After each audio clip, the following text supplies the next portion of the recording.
that image. So where do we need to start? Data acquisition. Where do we go next? Image processing. Keep going. Image processing. Image processing. What's the next one? Image display, right? So this is really chapter 2 is going over again what we've already learned, but it's putting a little bit more context to it. So by the end of today, that worksheet, I really need to see everybody working through because the information that you're going to obtain is in that worksheet. Got it? Good. So when we come back on next Wednesday, you're really like, I have more for you because we're going to continue on. So when we're thinking about the introduction of the chapter, all of that, again, it's going to be 1, 2, and 3. When I left you last Wednesday, we talked about the 3 parts of making an X-ray. What are the 3 parts? I know she's going to follow me. Don't follow me with the camera. Oh, no. What are the 3 parts with making an X-ray? How do you create a photon? How is a photon converted? We can't create one, technically. How is it converted? I'll give you the first one. It's not animal. It is. X-ray source. Which one of those is the X-ray source? Cathode. Then we need to do what with those electrons? So the electrons, we need an electron source. We know we're going to have some bubbling off, and that's going to be our source of electrons. What do we need to do to those electrons? We need to speed those babies up. So that is number 2. What is number 3? Gotta stop them. And in that abrupt stop, there is that energy that is being released from that electron is in the form of a photon or heat. Those are the 2 major components, heat most, right? When we are trying to generate photons. When we think about film, back in the day, we know that it's what it is. When you take a Polaroid picture, does everybody know what a Polaroid picture is? Before I say that. The Be like, camera stuff. it goes out, right? Can you digitally alter that picture? No. It's static. You cannot change it. It is not a digital image. It is an analog image. You're seeing the colors on it, whatever it is that you have, the shape, the tones, everything. That is an analog image. That's what X-rays on films were. Once you had the film exposed, you developed it through the chemicals, and that's what it was. If it was overexposed, you went to a hot light, right? If it was underexposed, you turned off every light to make it darker. That's what you had to manipulate a static image, right? Here, it's different. But one thing about it is, and so this is what they say, okay, well, it's, not to the thing. Dark, if it's too dark, you're going to lose diagnostic efficacy. What is diagnostic efficacy? Ability to diagnose. The ability of that image to be what? Diagnosable for interpretation, right? So if the radiation was too high, Wilson gave me this. If it was too high, right, we had to go back and look at it was too dark. The image was too dark. So we're in a spotlight. Putting more light on it so that we can see those structures. If it was too underexposed, there wasn't enough KVP or mass, then we had to go back and turn off all the lights, dim it, so that we can see those structures. We don't have to do that today. Many people who come out of X-ray today are like, well, my images are beautiful. I'm greatest ever. Until you look at your exposure index and like, no, you're overexposing this patient or truly underexposed because the digital capabilities that we have. So when we think about that, yes, there was a lot of limitations in film-based. I'm so glad we moved away from it, but however, it had a really good spatial resolution in which we're really going to talk. So again, this is what we just talked about, data acquisition, image processing, image display. You nailed it, you got it, so you are retaining some things, which makes my heart sing. What are we talking about this whole thing? We have 1, we have 2, and we have 3. This is what it looks like. 1, 2, and 3. And then we have some bridges. We have our conversions. We think about Hounslow, We think about Cormac, and now we're thinking about all of the different types of algorithms to go back and reconstruct what is the first view or what is the only view that CT is acquiring. Which projection? The axial projection. The sagittal and the coronal, those are all to reconstruct. Are we good with this? In your worksheet, you see parts of this. So you see on the very first part, we're gonna talk about the X-ray tube, and we're gonna talk about the detectors. We're gonna talk about this section only. You have some lines there because I really want you to put some words to those lines. We're going old school, people, old school. If you wanna type it in and scan it in later, have at it. When we think of data acquisition, this is a systematic method. This is not something that is going from one tech to another. We're not saying, oh, I'm gonna skip to image display first because I'm just cool like that. Can't do it. This is a systematic presence. It's like getting into the school. You have to go through the front door first to get to your classroom. It's systematic. It's a process. When we're collecting data, data's coming from where? What is collecting data? What specific tool, what specific area is collecting data? Look at your pictures. The detectors. The detectors are collecting the data. You can't have data collection unless you have an X-ray source, correct? So that's what that means. We talked about this word, attenuation. What does that mean? You see some numbers there and you're saying, okay, I'm not really worried about the numbers just yet. But what does attenuation mean? Now we're taking in, these are our incident photons, our photons that are aimed at this body part. Some photons are not making it through. We call those absorbed photons, right? So when this space on the detector eventually catches the information, it's going to be void of a photon, so a number is going to be assigned to it, correct? Yes? Everybody's in agreement with that? Perfect. This information or this photon made it past and continues on. Looks like didn't lose any energy. So this is going to be assigned a number, a value. So on and so forth. This is what kind of photon is this? Scattered. It's a scattered photon, right? Because where do we aim our X-ray tube? We aim our X-ray tube at a body. And then an image receptor. We center all of that together, don't we? We talked about centering at the chest. Where's the centering for the chest is? T7. So we align the image receptor to be at the patient's T7 because that's where we're placing our central ray, at T7. Makes sense? So we're all aligned, we're all centered. When a photon interacts with the body and is now scattered, not likely going to reach the image receptor. That poses more of an exposure to who? Either the patient or to the tech, right? This is what we call scattered radiation. Because it's scattered from its destination of where it was supposed to be aimed at. Good? Everyone's with me? So, information. What's important about this? Attenuation, once we aim our x-rays and we move it towards the body, some information is going to stay lost inside of the patient. Some of it is going to make it through. Some of it is going to be scattered away. So not everything that we are going to expose, all of the photons that we created with our converted with our MA and our KVP techniques is going to reach the detectors.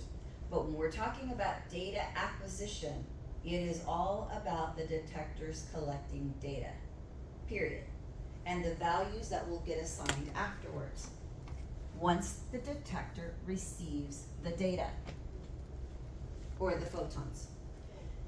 Who remembers what does this beam called and what is this beam called? Primary and remnant, aka what's the other word for remnant? Huh? Exit. Perfect. Exit radiation because it's exiting the patient. Awesome. All right, so this gets a little crazy, and thank you, Lex, for wanting me to explain this to you, so that brings me joy. When we think of the word linear, we're thinking of a trajectory, right? So when we think of the word linear, we're thinking a line. A line can go this way, a line can go that way, a line can go that way, a line can go that way, or this way. It's linear. There's a cause and then there's effect. When we think about body interactions, and I don't want you to get too much into this because I just want you to understand what the word is basically saying. When we are having attenuation and the detector is reading it, it is now looking to see and identify what type of linear pattern we are going to create. This gets into, yes, there's coefficients, and bone has a greater linear attenuation than skin or tissue and so on and so forth. Right now, I just need you to know that, yes, x-rays travel in a straight line. When they get to the detector, when we start to digitize that information, it is going to go into a pattern. I know that may be confusing, but let's take a look here. As the information is reaching the detectors, the detectors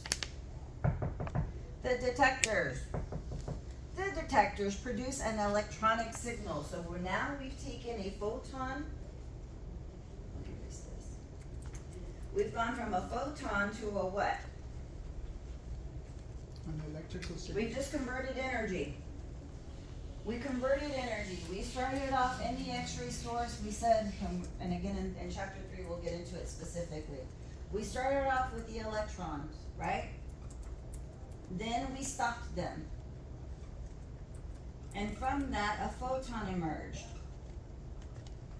Now our photons are traveling. They hit a detector.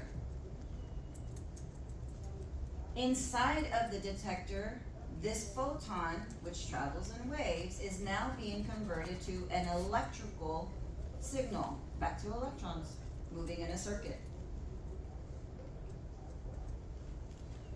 So I'll say this again. We have an electron source inside of the X-ray tube, right? Which is what? The cathode.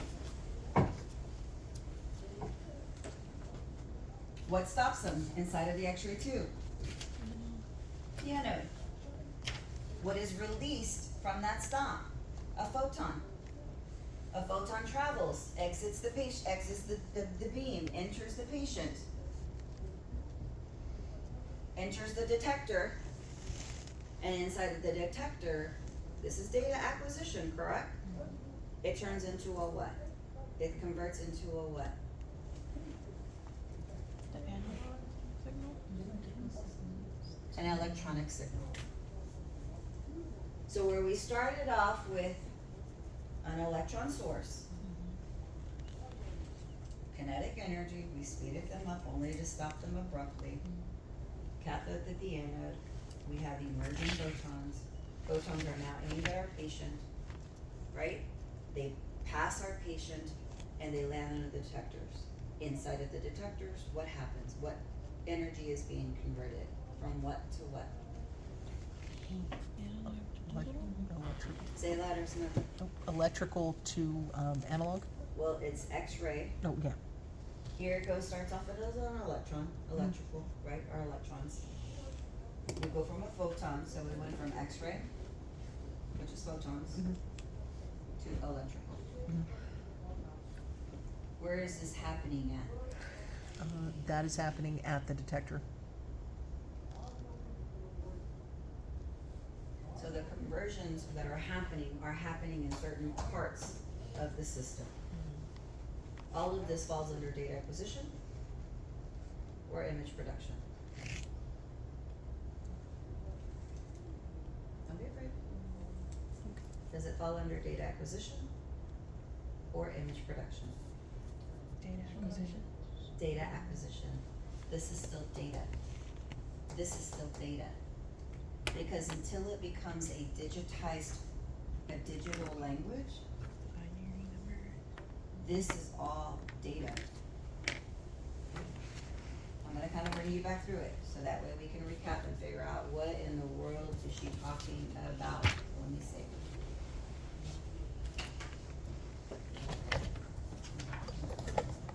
We'll get to the analog digital converter in a minute, so let's go back to data. happens here? Inside of this X-ray tube. You're gonna walk it through. What happens inside of the X-ray tube? Electron source, speed, and then stop, right? So from the electron, speed, and abruptly stopping, what emerges? A photon and heat. We'll worry about heat later. Now we have our photon. We're aiming at where? Are all these photons coming out of the X-ray tube? Yes. So now we're going to the patient. Good. We have an X-ray beam, and then we have the remnant beam. In the remnant beam, the rest of the energy that's carried by those photons that land onto the detectors is going to be part of what is collected. Then it's going to convert inside of the detector into what kind of energy now? What form of energy? From photon to electrical. And only then will we be able to send that electrical signal to the analog to digital converter. Analog, which is basically anything in wave form. And if you look at a photon travels in waves. An electrical signal, electricity going through the wall, travels in waves. Why it's called analog is because if I put my brick in front of this signal, it won't move anymore, or it'll change course, or it'll absorb. Meaning, I can influence a variable. Distance can vary this energy. Anatomy can vary this energy, right? The person can be very thin. The person could be very large. The person could be wearing a shield, right? Is going to alter this energy. Does everyone understand that? That's why it's called analog energy, because anything can influence it. 72 SID, 40 SID, what is it? Like again, all of the examples. Extra body tissue, less body tissue, more muscle, things like that. Data acquisition. What happens in data acquisition? That's what I want you to write on that board so that you understand it.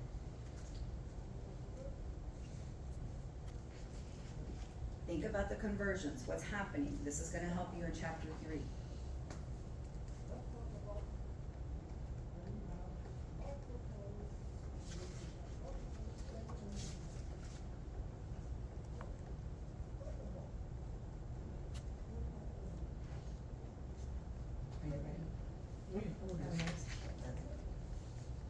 So y'all are gonna be able to read this back to me, and it's gonna make so much sense. I can sit down and you can teach me what you're writing down.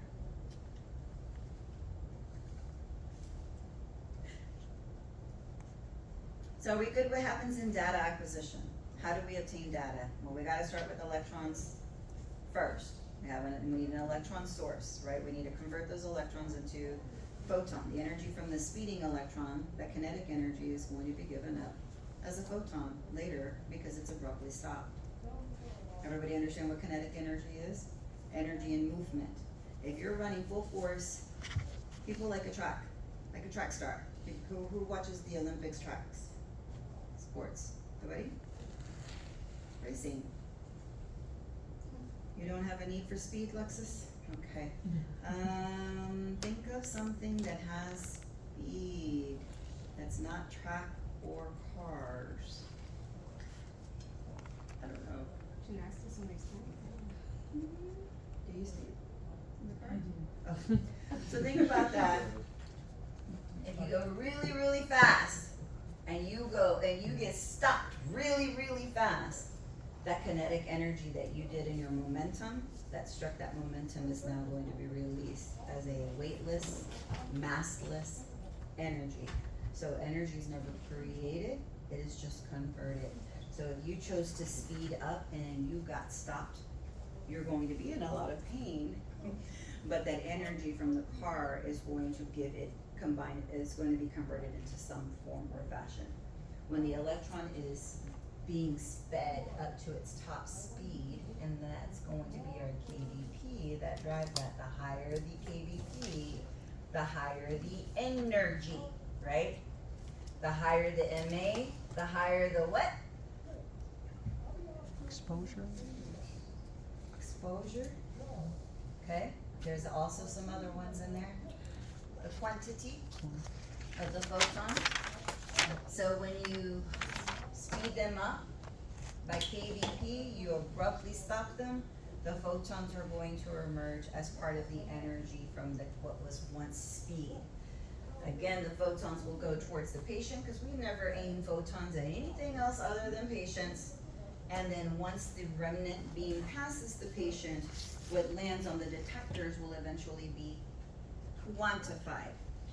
But it can only be quantified until it gets converted. So X-ray converts into electrical in the detector, and then when we get to the analog digital converter, it will take that electrical signal and convert it to a digital signal. So I'm gonna pause there. Who's not with me? It's okay. It's okay.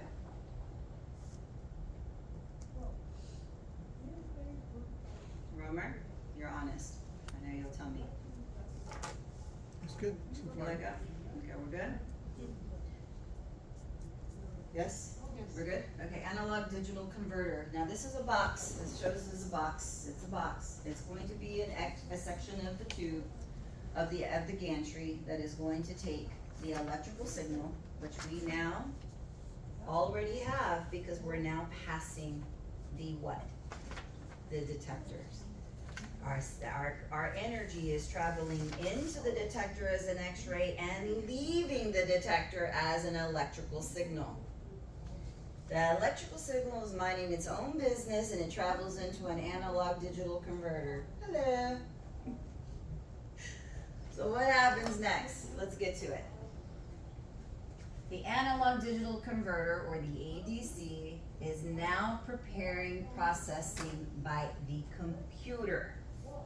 What step are we now moving into? Number 2, which is what? All right, so now when we hear the word computer, we see the word computer, we already know that's step 2. So we're saying goodbye data acquisition.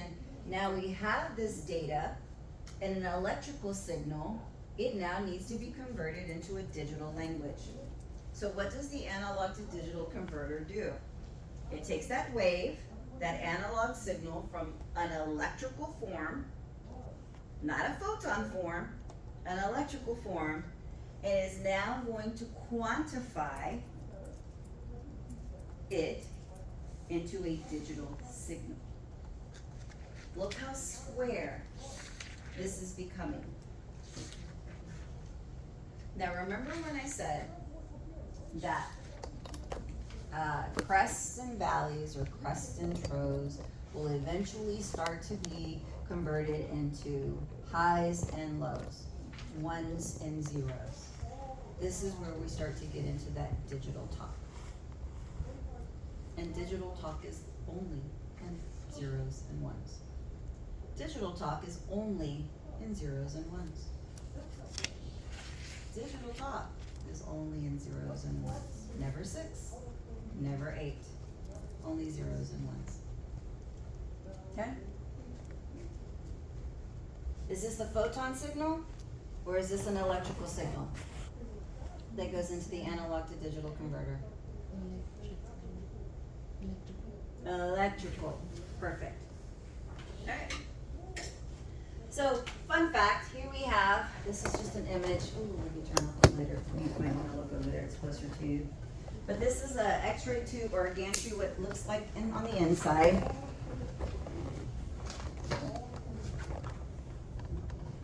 Okay. So these are just parts. I found this and I was like, oh, amazing. So when you really go back and you think, how exciting is this? So you have your X-ray tube, and guess where it aims to? The detectors, as it starts to spin around the patient and collecting volume data. This is where the fixed X-ray tube is always going to be in sync with the detectors, because that's data acquisition. Then you have number 3, which is going to be the tube controller. We have some more high frequency generators. Luckily, we're not there yet.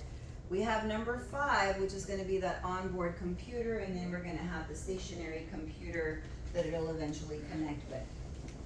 The reason why I'm bringing this up and I'm thinking it's important is because all of this is still happening at the gantry. It's not necessarily happening it's being controlled at the workstation, but all of this is inside of the X-ray tube. So when we think about the expense of an X-ray, of a CT machine, it packs a lot. So when it goes down, it could be a lot of number of things. And this is the reason why we take good care of our machines, because again, there's so much in there and very, very tight. All right. So that was a summary of data acquisition. We stopped at the ADC. Can everybody tell me the story of what happens to what to get data acquired and sent to the ADC? You can't see my notes. So Angelica, tell me what happens number 1. What do we need in order to start the data acquisition process? Like from the very beginning, like the Like the electrons. very beginning. The electrons need to be Okay, so where do we get electrons from? the cathode. The cathode. Perfect. What do we need to do next, Marquita? Speed it up and go to. We need to speed those babies up. What do we need to do next, Betsy? We stopped. We have to abruptly stop them. James, what happens next? They hit the anode and then they produce photons. Yep. So some of that kinetic energy is now converted into photon. Photons emerge as well as heat. What happens next, Miss Lexus? Those photons travel to the patient. What happens next, Miss Samantha? They hit the detector. Okay, so they go through the patient. They have a word called attenuation. What is attenuation? Where the photons kind of Either go get to absorbed different, or um, help her out. Lifelines, come on. They get transmitted, Yeah. right? Or they get absorbed. Well, if they get absorbed, they're not transmitted. They're transmitted or they're scattered, right? Good. What happens next, Sindhu? Once the photons land on the detector, what happens then? So then,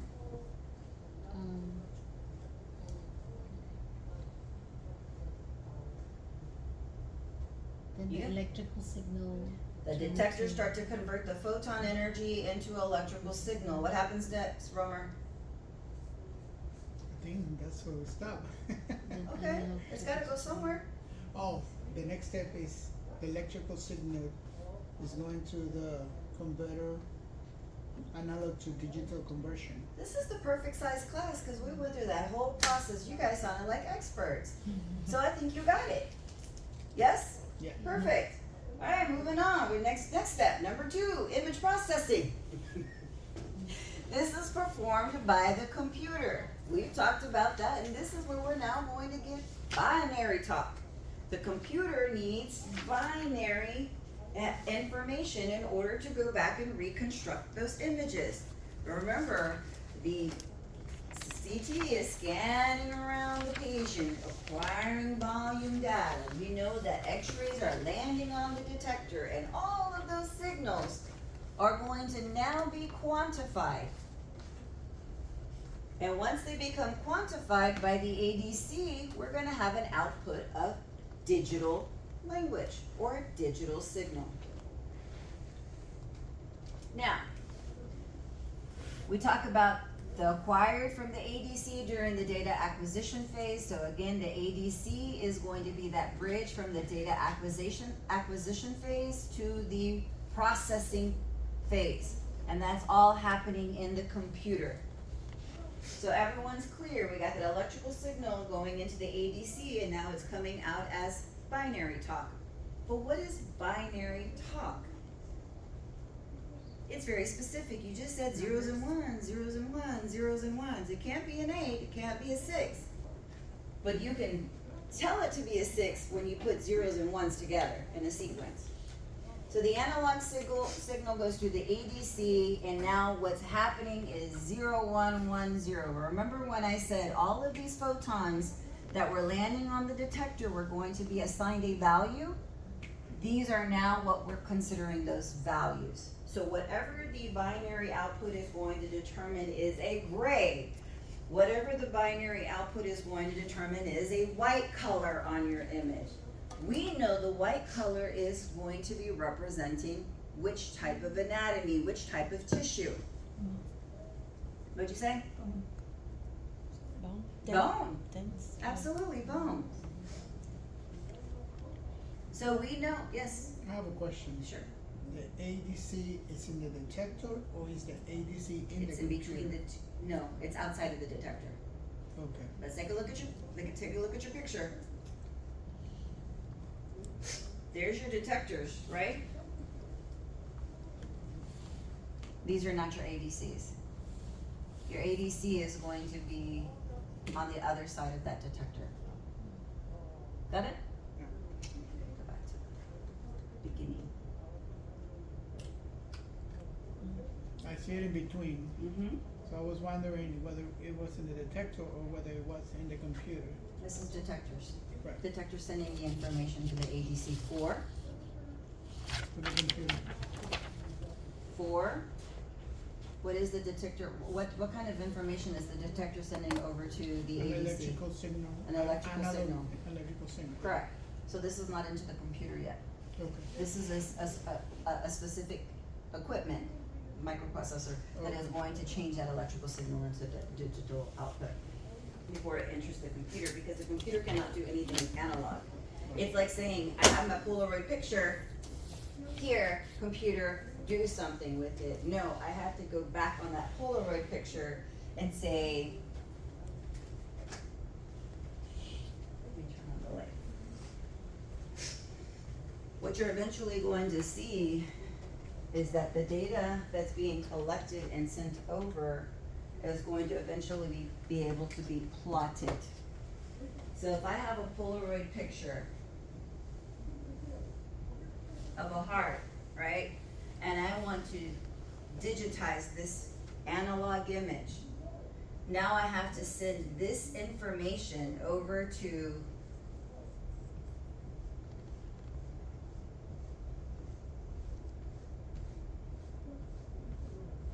matrix. This goes here, this goes here, this goes here. But all of these different colors have to be sent over, so that once we digitize this image, we can now go back and see these pixels, which will eventually be manipulated. We can manipulate that with values once these are numbers, but we're not quite there yet. Okay? Yes, everyone's getting what I'm talking about? An analog is an analog. You can't change it. It's like a Polaroid image. You can't do anything with it until you have it digitized. And that's what the ADC is sending, preparing the photon energy into an electrical signal, because the computer can understand electrical signals. Make sense? Computer doesn't work unless it has a battery or electricity, right? Everybody watch the Matrix movies? How computers came to rise and robots came to rise? I'm old. I guess it's okay. It's quite okay. It's quite okay. All right, so you have the big picture. In your worksheet, you're seeing components, because we're learning the 1s, 2s, and 3s. So by the time you walk out of today, if you're going to be an expert, you don't ever want to hear about the 1s, 2s, and 3s anymore, right? Because you got it. Because you guys can walk me from boiling off electrons in the cathode all the way through to the computer so far. Yes? All right. Y'all are not convincing me with your facial expressions, by the way, but I am going to be okay. So now we have those 1s and 0s. Now we're talking computer talk. This is that little picture that I had right there.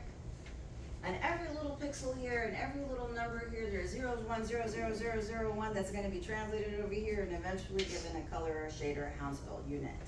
Hounsfield. Who was Hounsfield again? CT. Discovered what? He's the father of CT because he introduced it into what? What industry? Clinical. The clinical or medical industry, absolutely. So what does the ADC do? What is the output of the ADC? What is the output of the ADC? Numbers. Binary talk. What is binary talk? In your worksheet there you have some words. This is our new terminology. Bits, bytes, discrete units, analog signal, attenuation. If you weren't quite sure what that meant, put it in your own words. You don't have to copy my words here to write those down. You can put them in your own words. I just want you to understand it. So what is a bit? It's the smallest unit of information in a computer. The smallest unit of information in a computer. 8 bits will equal 1 byte. Now, we use the word megabytes. What's the next one higher? Terabytes. Terabytes is 1 million bytes, or bits of bytes, or whatever it's called. When we think about our storage space, when we think about our capabilities of our computers, to buy more bytes, you spend more money. Yes? Yeah, you want a computer that has 1 terabyte? It's gonna cost you a few more $100, unless you get it on sale, right? So when we think about bits, that is our new terminology. It is the smallest unit of information in a computer. 8 bits will equal 1 byte. Why is this important when we start talking about spatial resolution and contrast resolution? It is going to be beneficial. Discrete units. Discrete units is basically saying, remember how we said analog can vary? If I put a brick up here, chances are, depending on the energy of this wave, right? Depending on the energy of this wave, it's likely gonna get stopped. Or if I increase the distance by 5 more feet and I don't adjust my energy, it's not likely going to reach my image receptor. So different variables can change my analog wave. Heat, right? Adipose, full bladder, things like that. But when you have a discrete unit, it's computer. It's in computer digital format. It cannot be altered. Once an electrical signal is converted into a digital signal, you can put up a brick. You can do anything you want. It's not going to change its values. Once you are acquired a 0 and a 1 and a 0, that information will always be a 0, 1, and a 0. Why is that important? When I go to an image and I revert, I use my toggle tools and I revert the image. What happens when I revert an image? Oh. What was dark is now bright. What was once bright is now dark. We didn't change the image forever, right? When you go back to the original image, the original data that was acquired to make that image stays the same. It's never lost, no matter what we do to manipulate it. You can always revert back to the original image. Make sense? Or the raw data that was obtained. Sorry, you said the 1 and 0. Remember. Yeah, so once it becomes digital talk, and then it's going to now go into Hounsfield units. But you have to go, it's almost like, anybody go to a country, travel to a country and you don't know the language? Or imagine, y'all are not globe travelers, okay, I'm not either, so I'm not judging. But if I know how to speak Spanish and English, those are my 2 languages. If I go somewhere else, I'm looking for someone who can either speak Spanish or English. If not, I'm gonna have to learn how to get really creative to get what I need. People who you probably do x-rays for, and you're telling them not to breathe. You're like, you're creating your whole language through your body language. In order to talk to the computer, it doesn't understand x-ray. In order to talk to the computer, it's barely starting to understand electrical. So all these conversions are necessary in order for us to get to the next step, which is going to be image display. Got it? Because if we looked at an image like this, right here, zeros and ones, can you see the patient's heart? A heart is there, guys. Can you see the patient's heart? No. You can't.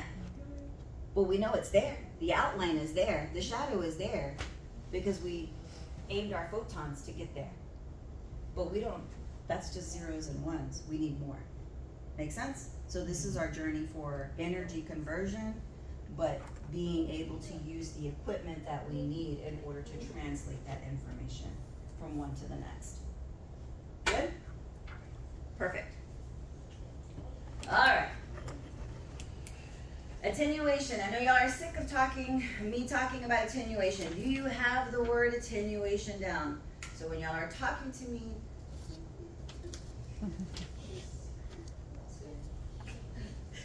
be loud and proud about it. Okay? It's okay. We're gonna fail forward. If I fail, I'm gonna laugh about it. I'm gonna be like, please forgive me. I'm not on my A game today. Some days I'm on it, some days I'm not. It's okay. All right, analog signal, we understand that? Yep. When we think about an analog signal, it's a continuous electrical signal because it left where to be an electrical signal, Sindhu? What device did it leave to be an electrical signal? It's the dictator. Yes, perfect, yes. All right, so it left the detectors as an electrical signal representing a specific attenuation. What does that mean? Please, somebody. A specific attenuation. Whew.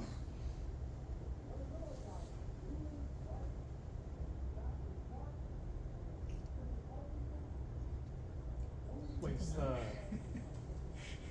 it again, the question? Representing a specific attenuation of energy.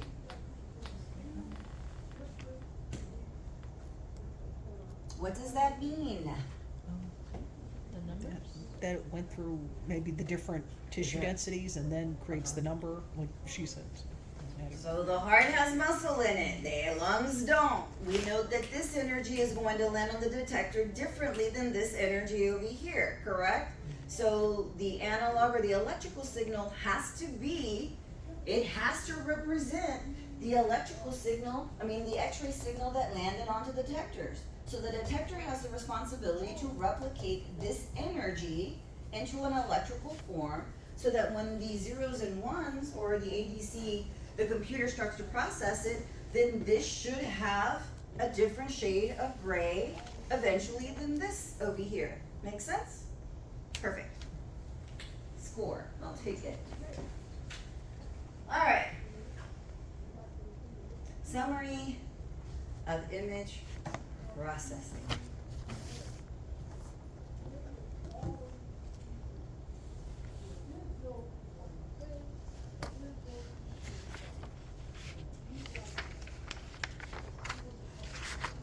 Is that all true? In a nutshell? We just spent the last hour talking? Oh, I thought it was loading some watch something. So I did that. Oh. Perfect. When we see this symbol, your computer is processing. But I'm not joking. Get it? Now you know. When you're saying, oh, it's buffering. I don't know why my computer's taking so long. It's processing. What's it processing? It's trying to get you ready to go for what it is that you requested it to do. Turn on, load your apps, open your email. It's processing. Does it bother you? You're like, I waited for something to pop up. Something needs to pop up, right? I put it on there as an eyedropper. But I hope that all of this is starting to make sense. So, the analog waves. Wait, what kind of analog wave are we referring there? What kind of wave lands on the detector? it's an analog wave, but what kind of energy? It's wavy energy. X-ray energy is landing on the detector, right? Well, is it X-ray or remnant or exit? Well, X-ray, so you're talking about beams. Good question. An X-ray is an X-ray. What makes a beam different is before, pre-patient, or post-patient.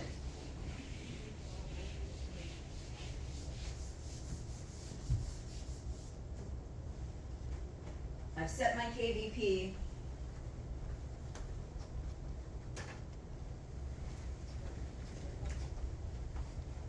I have my X-ray tube. We have my photons. Here's my patient. I have some X-rays. Here are my detectors. This is an X-ray beam that is leaving the X-ray tube, correct? Here is my patient. We have attenuation happening inside my patient. We have another beam that is leaving my patient with a different set of energy values before it went in, because this is happening. This is called the remnant. It's still an X-ray beam, or exit X-ray beam. The difference between these two is space and time. The X-ray beam had a higher energy before it went to the patient. The remnant or X-ray beam left the patient is now what's landing on the detectors. So all of this is X-ray. It's a photon that's landing on the detectors, but it is part of the remnant or X-ray beam, meaning it had to pass a patient. When you do your quality checks on your equipment, you'll likely not just have air. You'll likely have some type of phantom or some type of instrument that you're doing your quality checks, and the detector should read a certain value to let you know that you should continue using that machine because the range is falling within the calibrated or accepted operating standards. If it's falling outside of the operating standards, then you can no longer use that machine, because if you expose a patient, you could do what? Alter the values of this photon, indicating if it's altered, then your interpretation, your diagnostic efficacy goes down or question. Does that make sense? So you cannot operate the CT machine until you run your quality measures. And they have to be logged daily. And we're looking for the same phantom, the same protocol, and we're looking for the numbers. If you, have you seen them do the quality? No? Yes? Yep, I've seen They'll write down the numbers, and it's a log that must be obtained in order to show the machine is properly working or calibrated. If it falls outside of that range, halt, probably do it again. Maybe it was a glitch. But if it's not, it halts. You can't operate that machine. Period. Because now you run a risk and imposing danger to the patient by possibly altering the values that's obtained in the detector. Make sense? Yeah? Good. All right. Moving on. So we're good with image processing. Yeah, we're moving into 3. Moving into 3. Image display, storage, and communication. We're not going to get into storage communication right off. We're now, we changed those letters around. We went from the ADC to the computer. What did the ADC deliver? It's in the name. Analog to digital output, right? Good. Now we're in the computer, we're leaving the computer, the digital, inside the computer, our waves are now being ones and zeros, ones and zeros, ones and 0, 0, 1, 1, 1, 0, 1, 0, 0, 0, 1, right? For the number 1. I'm joking. I don't know what the actual binary talk is, but you can look it up. Anybody? do me a favor, look up what's the binary language for the number 1?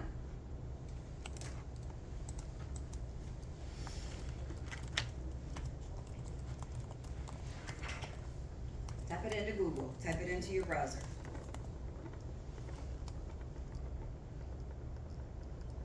It just says the number 1 in binary language is simply written as number 1. Is it random number 1? Yeah. Let's see. Is it? Okay, what is the number 2? Let's see.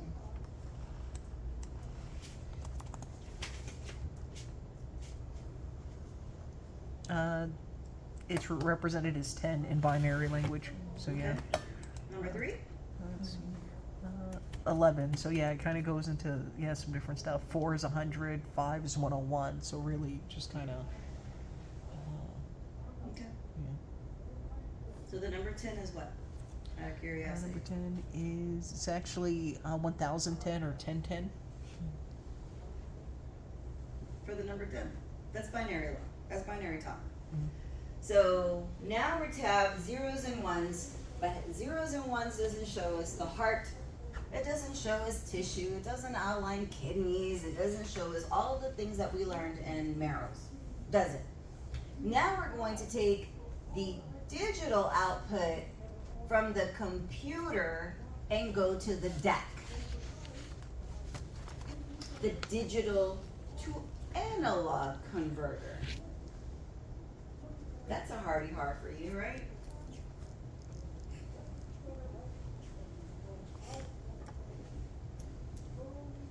We're going back to analog, y'all. We're going back to analog. So the digital to analog converter now converts the processed digital language into now a viewable image on the computer monitor. What step did we just enter? Image display. Image display, right? Because it says monitor there. It says monitor. We only use a monitor to display our images. But in order to get an analog image, so we went from an analog image or an analog signal to now a binary or digital signal, and now we want to go back and see it on the monitor. Right. That's what we're doing. Yes? Good. So once the information leaves the computer processing, it goes to the DAC. What does DAC stand for again? Digital to analog converter. Digital to analog converter. And only then will we be able to see an image display. If not, we'll just see 0, 1, 0, 1, 0, 1, 0, 1, 0, 1. Good. I'm gonna pause there for questions. So we will be done with 1, 2, and 3. Moving forward. Can you repeat that 3 one more time? The what? Which Can part? you repeat the third step that you The third step. Analog to digital converter. So now we have the 0, 1s and 0, 1s, that binary talk, the discrete units, right? Because they're not going to ever change. Now we got to make them go back and look like these little lines. Make them look like a heart again. Make them look. And so what's coming out of the computer is digital talk, binary numbers. Moving into the DAC, or the digital back to analog converter. Digital analog converter. And it's going to go straight to our image display and process our image as it should be, based on what we acquired back in data acquisition. So the signals that landed on the detector, right? The bones and the air and the fluids will now have some values assigned to it so that we're able to recognize a heart shadow, kidney shadows, liver shadows, abdomen, so on and so forth. The colors, the grays, the blacks, the whites. Yes? A lot, right? all of that happens in how fast? Seconds. Fractions of a second. It's amazing. What used to take hours is now like that. All right. So what does the DAC do again? It's in the name, right? It takes the digital information, it converts it back to the analog signal. So if we go back to the original image, we started with converting X-ray or electrical signal, because this is already getting to, this is leaving the detectors, right? Electrical signals to the, what is this called again? We have an output of binary numbers, right? Digital talk. And now this digital talk needs to be converted to what? From digital back to? This is the converter. And now we have that sine wave again.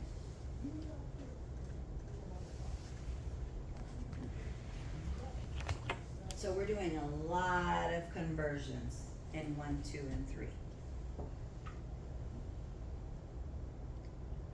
All to get the photons and to translate and communicate with the next device. We're communicating with the next device. We're communicating with the next device. Why do we need the computer? It does what? We get the, yes, to get the image, absolutely. But what else happens in the computer? We talked really, really early on. What does the computer need it for? Reconstruction. So not only are we getting an axial image right here, the computer is eventually going to put all of this information together and give us a coronal when we ask for it, give us a sagittal when we ask for it, right? But all of it must be converted into a digital talk before it can be reconstructed into an analog display. It's a lot, right? It's simple once you keep thinking about it, right? Energy is not created nor destroyed, it is converted. All of what we've just talked about is conversion. You need an electron source, you need to speed those babies up, you need to stop them. The photon leaves.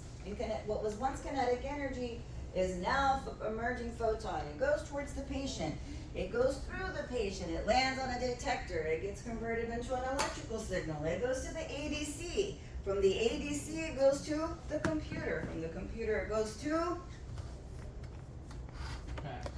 the DAC, right? And then it lands on the image. So analog and digital images are different. When we look at analog images, we're saying, oh, they're from photons, and they stay the same way, and it depends on how much light intensity or the lumens behind the light is going to show us different. So this is just basically says the black and white photograph of a chest X-ray is figured out to be an analog image. We're taking digital talk and we're trying to mimic what was quantified originally, the energies that landed on the detector. Digital images are numerical. In the pixels, you cannot see them, but the numbers exist. We're going to talk about bit depth, pixel depth. Is that something that's coming back? You're like, I've heard that before. You should have, because you passed your ARRT, and you must have. So we're going to bring that back from our medulla oblongata and come back forward into our frontal lobe, and we can process that information.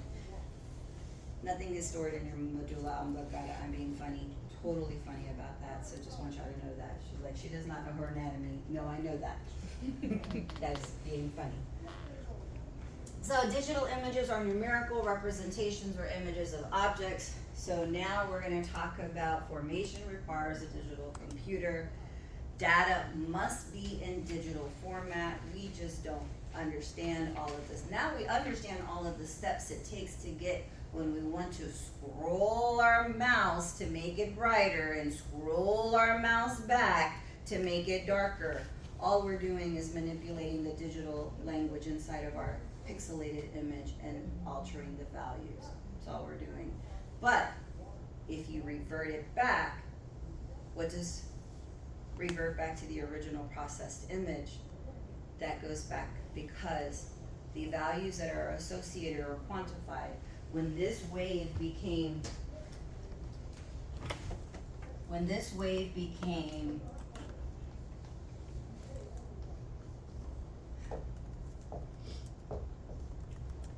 we're never going to alter this. This is what makes it discrete, meaning it's doesn't matter what we do to manipulate it, it's never going to leave this one. That's why it's discrete, it's never going to change. I call it discrete concrete, you're not changing it. All right, I'm gonna pause there. How are we doing? Better? Yeah? I can feel it. Your body's relaxing. Take out a sheet of paper. Not joking. Joking. I talked about the Polaroid image, right? Yes. There's some of you are like, I can digitize that in Polaroid. Yes, you can. But now you understand what happens in digitizing. Okay? You're taking an analog image and you're going back and you're trying to quantify what is dark, what is light, what is red, what is redder. Moving on from hair strands, all of that. Make sense? Any questions? When we think about digital images, we see that zebra. We see the zebra, right? That's an analog image. It's a digital image to represent an analog image. How do I know it's digital?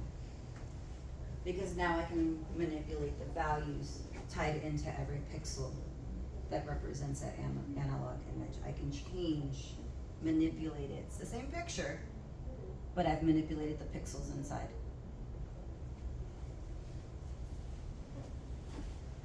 Everyone good with that? So an analog image that was obtained through X-ray cannot be manipulated. Time, time can degrade it. Hot light will make it look brighter. You know what I'm talking about when I say a hot light?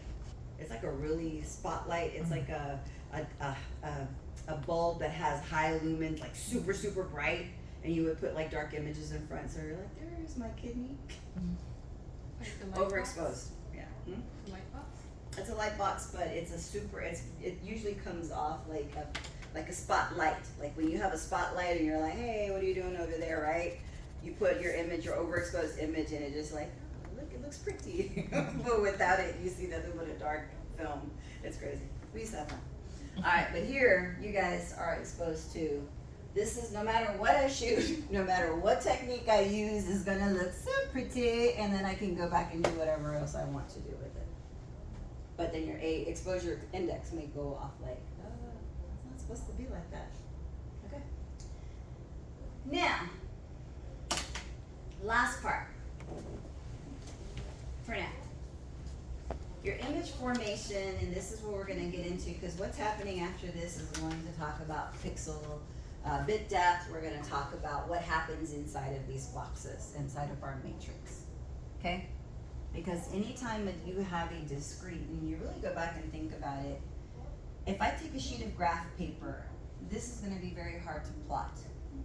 But if I take a sheet of graph paper, this is going to be very easy to plot. Go up, right? Go up the x-axis or y-axis, and you'll plot your numbers. This is what we're going to talk about. An analog signal or a sine wave is an example of an analog signal.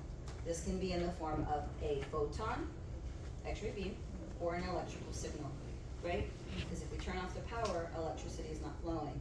If we turn on the power, electricity is flowing, right? There's variables.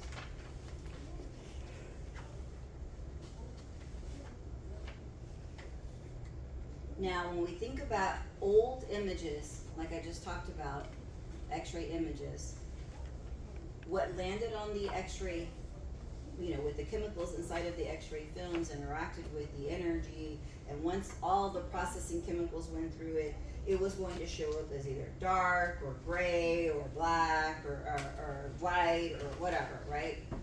That's just an analog image.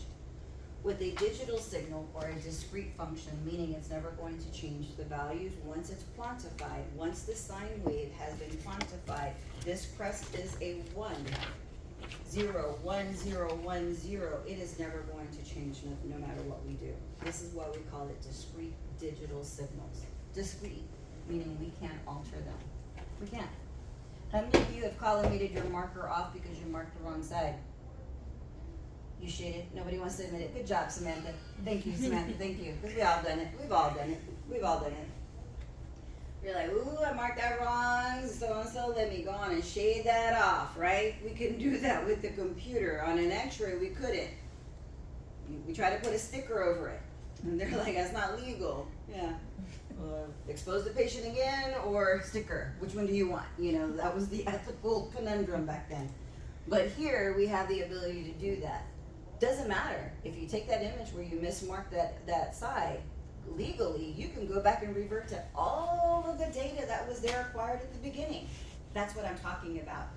Just because you trash it, or just because you shade it, or just because you do whatever you want to, doesn't make it go away. It stays with the image because the values were captured. Period. When you go to court, the raw image is what goes with the person, especially if they're using that saying, wrongly diagnosed. Get it? Y'all are with me. That you can make it look pretty all you want, but I can revert that back to its original form, and I'll be like, did you really need to open those collimators that wide? No, you didn't, right? Because you didn't do that. So that's why I say discrete. What you have, what is quantified on the image will never leave the image, period, no matter how much you beautify it. Represented by numbers that can be processed by the computer. So we need the computer to process the numbers, but in order for it to do that, we have to now do the conversions. So we have to go from X-ray to electrical. That happens in the what? So X-ray to electrical happens in what device? Huh? Detectors. The electrical signal into computer language happens in what? The ADC. The computer does what? Reconstruction. The computer does its reconstruction. It takes in the values and it's going to do what? It's going to have the digital output. Then it goes to the what to get it back to an image display. How does it communicate with the monitors? And that digital language needs to be converted, right? By the DAC. And then now we have an analog image.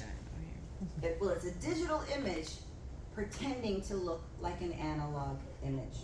So what has really, really changed? X-ray started with film. X-ray started with a plate. We all know the story, right, with Rinkin. X-rays, the photons landed on a plate, it illuminated, right? Nothing has changed. We went from film to digital. But in order to go to film to digital, we learned it in analog form. Everything you've done in your X-ray books and your procedures is the picture of the patient's placement and then the X-ray picture. You're not seeing ones and zeros. You're seeing an analog image. So we only process by seeing what anatomy looks like. But in order to get that to happen as fast as it happens, it takes all of these devices to happen in sync. All right. Yeah, when we get back, guys, we're going to talk about spatial location and spatial frequency. I know, good stuff.